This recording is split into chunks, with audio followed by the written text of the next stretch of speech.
Olá pessoal, tudo bem? Nós vamos hoje continuar falando sobre o reino fungi, capítulo 7. Vamos lá?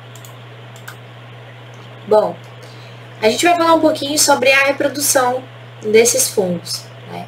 Inicialmente, os fungos eles podem se reproduzir assexuadamente, por brotamento, por fragmentação e esporulação e também de maneira sexuada. O brotamento é uma estrutura que vai nascer no fungo, né, e vai dar origem a um novo fungo. A fragmentação seria, vamos dizer assim, ele se fragmenta, ele se divide, né, ou também nós temos o processo em que há a produção dos esporos, esses esporos vão ser liberados. E a maneira sexuada em que há mistura de material genético. Os fungos unicelulares se reproduzem por brotamento, né? Ocorre que quando a célula inicial ela vai surgir de uma projeção, né?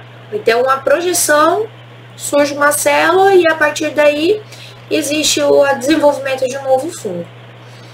O broto e a gêmula acontece, por exemplo, lá no Saccharomyces cerevisiae, né? Que é utilizado na produção de bebidas, no processo de fermentação. A esporulação é um tipo de reprodução assexuada que é realizada em diversas espécies de fungos. Então aqui a gente tem um exemplo de reprodução que acontece, por exemplo, nos fungos do tipo Rhizopus. Na esporulação, os fungos vão possuir estruturas que vão ser chamadas de esporangióforos. Essas estruturas nada mais são do que, vamos dizer assim, bolsas, né? Hifas especiais que vão sair de determinados pontos de dentro do micélio, né? E na extremidade de cada esporangióforo nós temos então um local onde é produzido os esporos. Então aqui nesse caso a gente observa aqui, né, a formação, o desenvolvimento do esporângio de um bolor de um pão. Então, dentro dessa estrutura do esporangióforo, a gente tem a formação desses esporos. Já no caso do fungo penicillium, que a gente vê aí embaixo, né, nós temos lá a formação dos esporos nessas estruturas aqui que a gente vai chamar de gemulação, né? Essa gemulação vai dar origem a novos esporos. Então, cada estruturazinha dessa que está na ponta dessa hifa do fungo, né, ela vai se desprender e vai formar um novo esporo. E esse esporo, se desprendendo uma vez no substrato, ele vai formar um novo corpo de um novo fungo. Ok? Bom, quanto à classificação, os fungos podem ser classificados em ascomicetos, que são os fungos que a gente observa aí com exemplo na imagem, que são decompositores de matéria orgânica, né? Esses organismos eles vão utilizar da matéria orgânica para conseguir fazer a nutrição do seu corpo.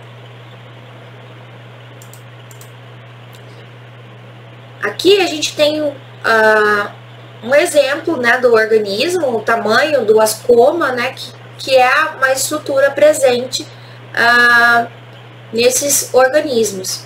Então, o conjunto de hifas que nós temos aí vai formar uma estrutura típica, né, que vai estar nesses fungos desse grupo.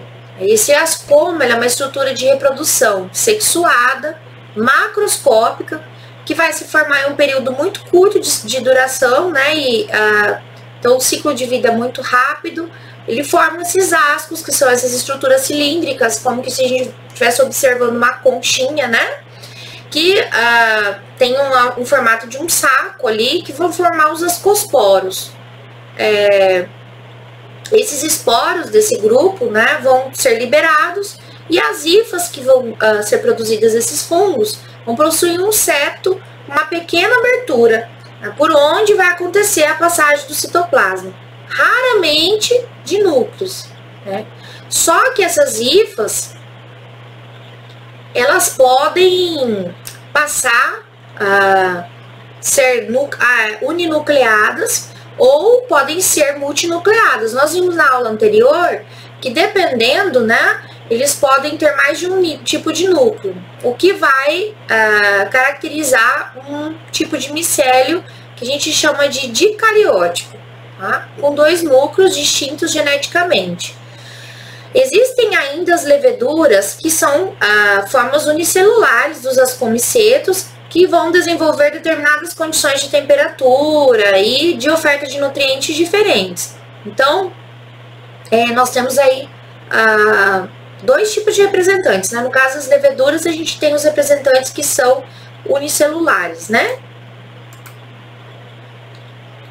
Bom, dentro do ciclo de vida, né, que a gente consegue observar aqui. Deixa eu arrumar a minha imagem, para não atrapalhar. No ciclo de vida, nós temos o seguinte, aqui a gente tem lá uma estrutura do ascocarpo, o asco, do ascoporo, e ele vai germinar um esporo. À medida que esse esporo é germinado, ele vai formar um asco que é dicariótico, né? Aí, através do processo de cariogamia, então, o zigoto vai sofrer meiose e formar 4 núcleos haploides. Esses 4 núcleos haploides que estão presentes aqui na imagem, né, vão sofrer novamente um processo de mitose e vão formar 8 ascoporos.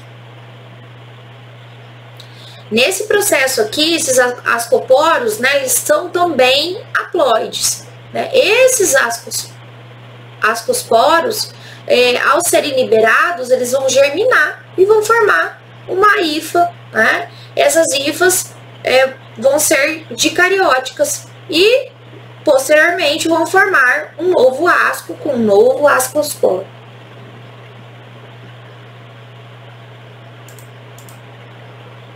No grupo dos basidiomicetos, nós temos organismos, tá, que são mais comuns de encontrarmos na natureza. Que dentro desses representantes nós temos a orelha de pau, os cogumelos, um deles é o que eu citei na aula anterior, né, do cogumelo do Mário. Dentro do processo de reprodução desses fungos, aí nós temos uma outra situação. As hifas, elas vão ser, o conjunto delas vão ser o micélio, certo? Nesse micélio, nós temos a produção do que a gente chama de basidiocarpo. Esse basidiocarpo vai produzir uma estrutura chamada de basídio jovem. Esse basídio jovem, ele tem 2 núcleos. Esses 2 núcleos, eles são haploides. Quando esses núcleos se fundem, eles vão formar um núcleo, né? Uma vez que eu tenho 2 núcleos haploides, eles vão formar um núcleo que é diploide, certo? Esse núcleo diploide, ele vai sofrer meiose. Se ele sofre meiose, ele vai formar 4 núcleos. Esses 4 núcleos, eles vão ser haploides, o que a gente observa aqui na imagem. Esses 4 núcleos vão formar projeções, né? Lá no ápice desse fungo aqui, ó.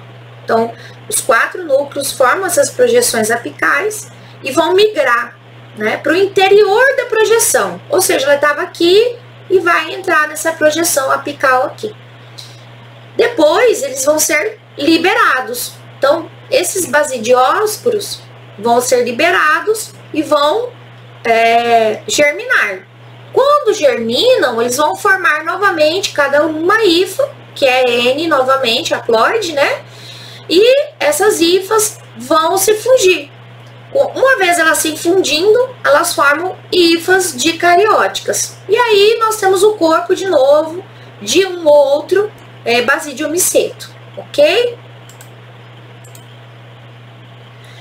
Já os zigomicetos são os que a gente observa no processo de decomposição dos alimentos, né? Principalmente do pão, né? dos frutas, legumes, etc.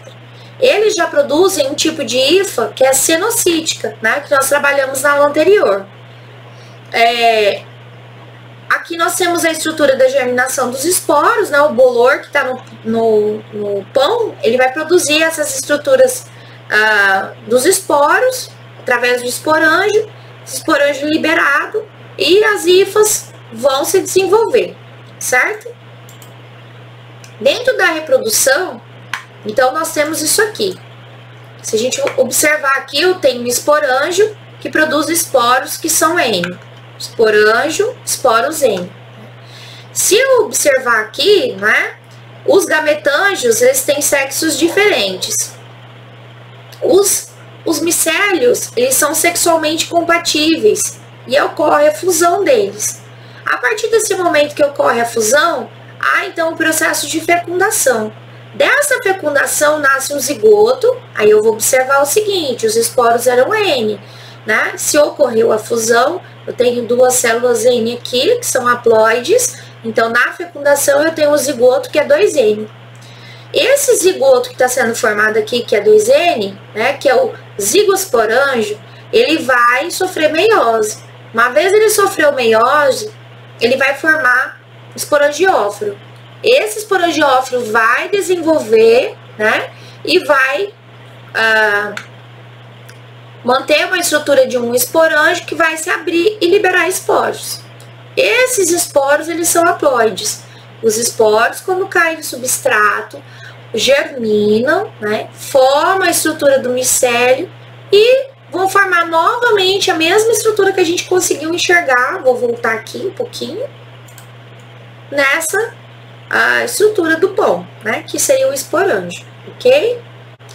Bom, com relação aos modos de vida, nós temos aqui os líquens, né, que são extremamente importantes, porque eu já falei para vocês, inclusive, que eles atuam no processo de decomposição das rochas, e eles são organismos simbiontes, porque eles realizam mutualismo entre o fungo e a alga. Então, nós temos dois organismos diferentes formando um novo tipo de estrutura, que é o líquen. Os fungos vão se formar, em sua grande maioria, que vão formar os líquens, eles são do tipo ascomicetos, né? Em torno de 98% deles vão ser ascomicetos, desculpa. E o restante vai ser do tipo basidiomyceto. Tá? As algas que são envolvidas nessa associação, elas são clorofícias, que significa, né, que eu tenho lá organismos que são, necessariamente, eles podem ser esverdeados, né? E as cianobactérias. Os fungos, né, vão receber o nome de micobionte e a alga é chamada de fotobionte. Isso por quê? Porque a alga é o organismo que vai fazer a fotossíntese, né? O líquen vai produzir um ácido que vai degradar as rochas, vai ajudar na formação desse solo, né? Como eu disse para vocês, essa degradação dessas rochas e vai fazer com que o solo tenha partículas um pouco menores e tornam-se os organismos que a gente chama, dentro do processo de sucessão ecológica, eles são os organismos que a gente chama de pioneiros. Né? Isso por quê? Porque esses ácidos que estão lá, eles vão preparar esse terreno, preparar esse solo para a colonização de outros organismos. Já quando a associação é com uma cianobactéria, o líquen ele vai ser um fixador de nitrogênio. Lá dentro do processo de atmosférico, vamos pensar lá, né, o que tem maior quantidade na atmosfera terrestre é o nitrogênio, gás nitrogênio. Só que ele é um gás que ele não é assimilado pelos seres vivos, em geral, os animais, vamos dizer assim, somente pela alimentação. Quem incorpora esse gás, né, seriam as plantas, através da associação que vai acontecer lá nas suas raízes com as micorrizas. Então, as micorrizas, né, elas são cianobactérias e líquens que vão fixar esse nitrogênio e vão ser importante, então, para fornecimento de nutriente para a planta, porque a planta, o nitrogênio é um tipo de átomo, né, que é extremamente imprescindível para o desenvolvimento de uma planta. Bom, eles são sensíveis à poluição, né? Sendo sensíveis à poluição, os líquens, então, eles podem ser bioindicadores de poluição. Significa que em locais onde eu tenho muito muita concentração de gás carbônico, tá? Nas árvores a gente não vai encontrar, então, tantos líquens. Então, eles podem ser indicadores da qualidade de ar e também das quantidades de metais pesados que estão nessas áreas industriais, ok? E a tarefa de vocês de hoje são as páginas de 38 a 42, onde nós temos as atividades propostas e mais o Enem em vestibulares. Fiquem com Deus e até a nossa próxima aula. Um beijão!